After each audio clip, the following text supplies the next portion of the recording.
Olá, pessoal! Claro que todos nós gostaríamos de ter um pulverizador de tinta acessível para tintas e acabamentos que fizesse absolutamente tudo. Um pouco de decoração em casa, passar um verniz na cerca do jardim, um pouco de pintura para seus projetos de marcenaria também. Mas assim como ter uma tupia que faz tudo, sempre vai haver algum tipo de compromisso no caminho. Neste vídeo, apresento os prós e contras de 3 tipos de pulverizadores e indico para que serve cada um. Já tenho bastante experiência em pulverização. Tenho uma playlist com vídeos sobre isso e vou deixar o link abaixo. Como os membros do Temini Workshop Plus sabem, venho pulverizando as paredes até o teto na nova oficina. Vou contar depois qual sistema de pulverização escolhi e quais pulverizadores comprei. Aqui falo dos pulverizadores de entrada mais acessíveis. Então, não vou entrar nos tipos mais profissionais ou industriais, como os sistemas airless assistidos por ar ou pulverização eletrostática, nada disso. Vou mostrar como adicionar uma pistola de pintura ao compressor. Vou mostrar como usar um sistema dedicado, de alto volume e baixa pressão, ou HVLP, e também como usar um sistema airless. Todos os equipamentos são acessíveis, e vou mostrar os prós e contras de cada um para você decidir onde investir seu dinheiro. Se no fim for melhor comprar mais pincéis e rolos, tudo bem. Não estou tentando te vender nada. Antes de entrarmos nos detalhes, há algumas verdades sobre pintura com spray que você talvez queira considerar. Pintar com spray é bagunçado, simples assim. Você pode minimizar a bagunça, mas você está transformando uma tinta ou verniz líquido em uma nuvem e está apontando essa nuvem para o que quer que você esteja tentando pintar. A maioria acerta o alvo, mas sempre há um pouco que escapa e esse excesso de spray pode causar dor de cabeça. Agora, cada fabricante de sistema diferente dirá que o deles gera menos excesso de spray que os demais. Embora possam comprovar isso pela minha experiência, e já usei os 3 sistemas que vou citar hoje, na minha experiência, só se minimiza o excesso de spray com uma cabine de pintura dedicada e um exaustor potente atrás de filtros próprios. Funciona bem para portas de armário e prateleiras, mas não é tão útil para galpões de jardim. E, sinceramente, essa configuração provavelmente está fora do alcance da maioria aqui. Uma forma de evitar excesso de spray é mascarar as áreas que devem ficar limpas, embora isso aumente o tempo de preparação e limpeza. Independente do sistema de pulverização escolhido, a limpeza demora mais do que apenas devolver a tinta à lata e descartar o forro da bandeja. Lembre-se disso ao mudar o acabamento, mesmo sem trocar de cor, como ao passar de primer ou fundo para a camada final brilhante ou acetinada. O que precisamos fazer para passar de um para o outro novamente? Sempre vai ser mais trabalhoso do que simplesmente pegar um pincel e rolo novos do pacote e trocar as bandejas de tinta. Vamos começar com a opção do compressor. Se você já tem ou pretende comprar um compressor, incluir uma pistola de pintura para obter acabamento sedoso é muito atraente. Meu amigo Keith Brown, do YouTube, fez um ótimo vídeo sobre isso. Vou deixar o vídeo dele linkado abaixo e, apesar de parecer barato, adicionar uma pistola de pintura não é tão simples ou econômico quanto parece. Então, os pulverizadores a ar funcionam basicamente da mesma forma, onde a tinta é adicionada a um fluxo de ar que atomiza o líquido em um spray que você pode direcionar para a sua peça de trabalho. É possível usar pistolas HVLP com compressor, mas geralmente é preciso um de 200 litros para fornecer ar suficiente. Caso contrário, será necessário pausar e esperar o compressor recuperar a pressão. Fiz um curso de pintura com spray no ano passado no Park Royal Open Workshop. Um abraço para os 2 Alexes de lá e também para Owen, da Symphony Coatings, que ministrou aquele curso. O Park Royal Open Workshop tem um compressor de 500 litros e 7.500 watts que funciona a 10 bar, realmente intimidador. Aquela cabine de pintura também pode ser alugada. Os links estão na descrição. A maioria das pessoas, no entanto, usa uma pistola de pintura de baixo volume e baixa pressão, ou LVLP, já que elas funcionam com compressores de cerca de 50 litros. Pistolas híbridas também estão disponíveis. E se esse for o caminho que você quer seguir, então provavelmente vale a pena conversar com alguém que tenha um pouco mais de conhecimento especializado antes de gastar todo o seu dinheiro suado. Você não quer que a pressão de pulverização caia à medida que o tanque do compressor esvazia, então você vai precisar de um regulador em algum lugar da linha de ar, além de um separador de água ou filtro também. Essas pistolas de pintura para compressor possuem diversos ajustes, várias partes móveis e permitem trocar a agulha, controlar o fluxo, a quantidade de tinta, além do formato e tamanho do leque. Isso é ótimo para quem tem experiência, mas pode ser desafiador para iniciantes, pois muitos fatores afetam o acabamento e a tinta precisa ser diluída, já que esses sistemas não funcionam bem com tintas mais grossas, como o látex usado em decoração. Pistolas de pintura costumam ser alimentadas por gravidade, com um reservatório acima da pistola. Isso funciona bem para a pintura horizontal ou vertical, mas não tanto ao pintar acima da cabeça, por exemplo. Prós e contras de adicionar uma pistola de pintura ao compressor. Pode ser uma opção barata, simples e também silenciosa. O compressor só liga quando necessário e pode ficar em outra sala se a mangueira de ar for longa o bastante. Conexões em mangueiras de ar e pistolas são quase universais. A marca do compressor não limita a uma pistola específica, e há várias pistolas de pintura mais baratas em lojas de departamento ou ofertas na Amazon. A tinta fica contida apenas no copo e na pistola, então é relativamente fácil de limpar e trocar de cores e acabamentos. Como mencionei, é necessário uns 50 litros. Ocupa muito espaço para a maioria.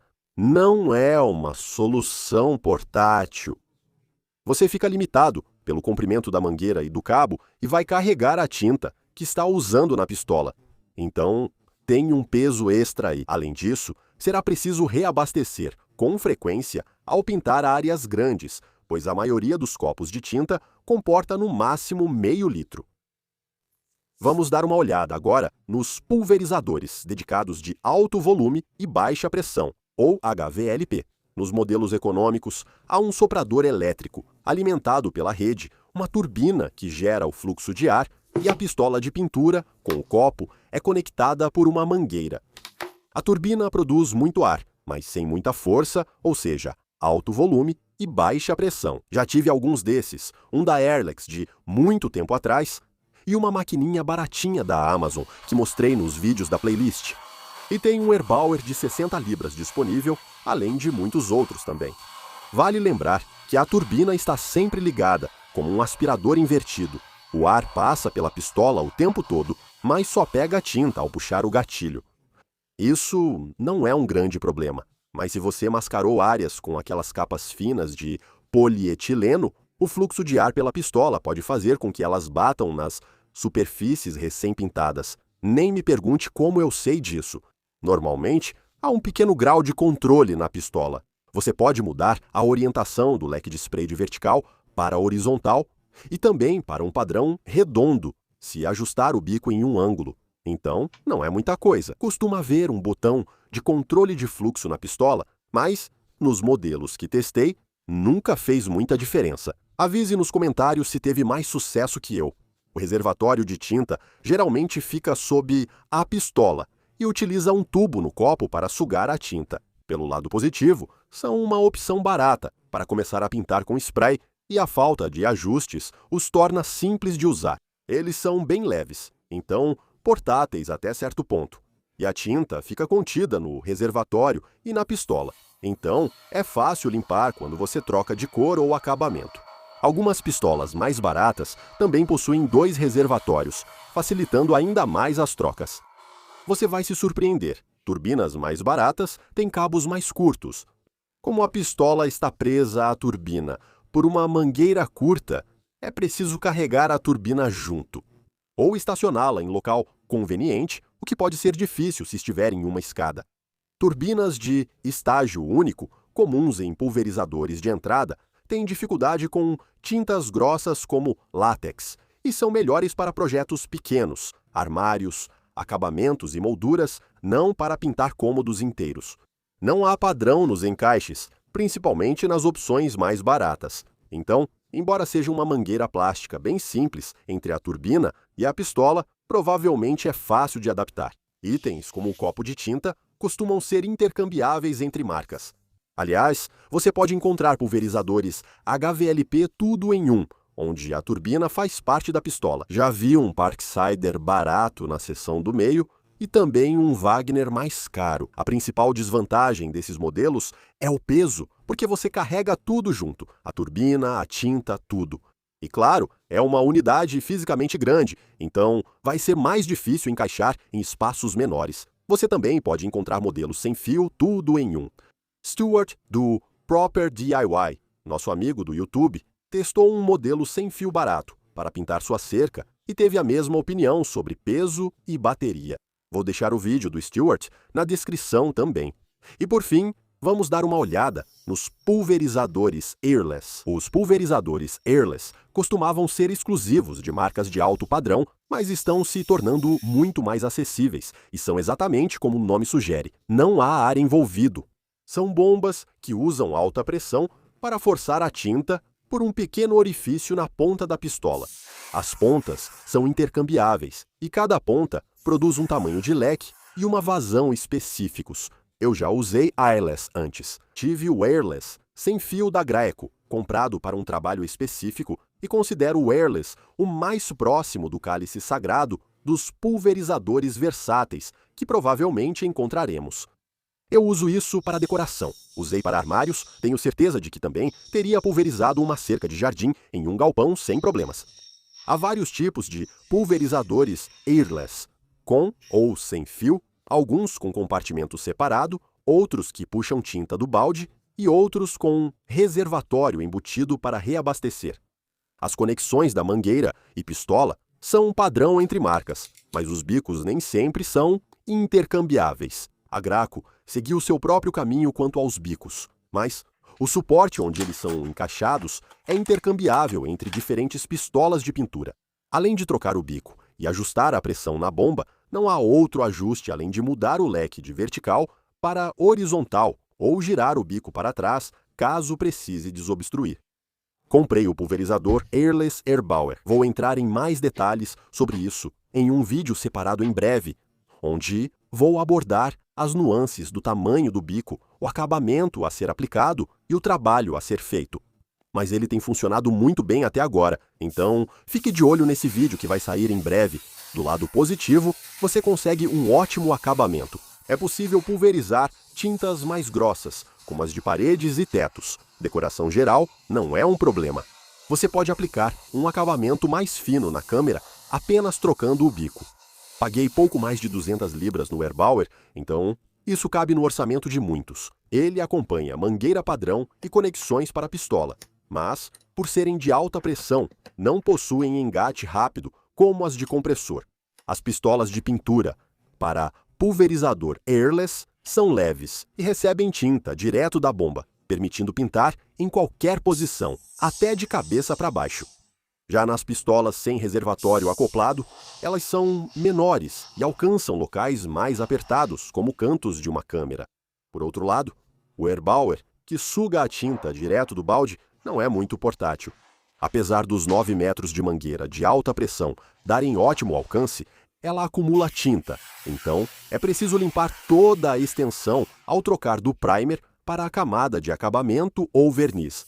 Eu realmente não medi, mas me disseram que se perde cerca de 1/4 de litro a cada troca. Isso não é um grande problema se você estiver usando um balde de tinta econômica, mas é bem mais difícil de aceitar quando se trata de uma lata de tinta mais cara. Pulverizadores de ar podem ser barulhentos, mas não funcionam continuamente como a turbina.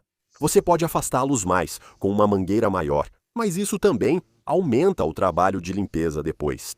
Agora, alguns vão dizer que o acabamento que você consegue com um pulverizador airless não é tão bom quanto o que você pode conseguir com uma unidade H3LP ou um LVLP alimentado por compressor. Talvez estejam certos, mas não trabalho com esse padrão de alto brilho de piano. Também não espero que pulverizadores nessa faixa de preço ofereçam esse resultado. Se é isso que você precisa, então talvez queira aumentar um pouco o seu orçamento em relação ao nível de entrada.